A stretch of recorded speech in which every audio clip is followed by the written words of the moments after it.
Guys, ito yung napaka-astig na microphone. Ito yung wireless lavalier microphone. Type-C na siya. Pwede siya sa iPhone and sa mga Android phones. Ayan guys. Napakaganda ng quality ng mic na to guys. Kaya ako napabili dito sa TikTok. Kung naririnig nyo, ito yung quality ng voice ko na walang microphone. Ito nga pala yung mga laman niyan guys. So ito yung microphone. Bukod sa microphone guys, may kasama din siyang receiver. Pang Type-C na siya guys. At syempre bukod dun sa microphone at sa receiver, may kasama na rin siyang cord. Ito yung cord niya guys. Ayan o, Type-C na rin siya. Guys, kung naririnig nyo, ito yung quality ng voice kapag hindi ko ginagamit yung microphone. Try natin gamitin to. Kung ano yung pinagkaiba ng walang microphone na gamit saka gamit tong microphone na to guys. Madali lang to i-connect guys. So una, punta kayo sa settings.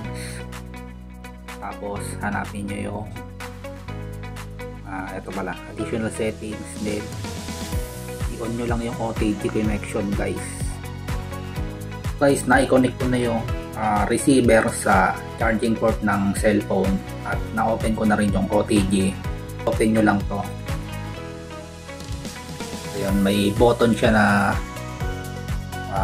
on sa baba. I-didiin nyo lang yon.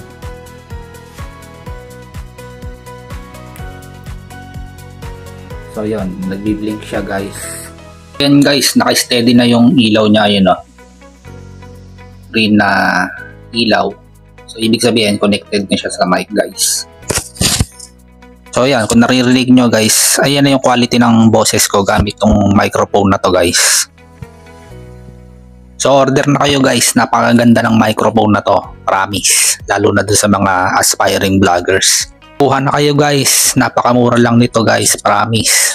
Maganda gamitin to lalo na sa pagbablog. Sa mga gustong umorder guys, i-click nyo lang yung yellow basket sa ibaba.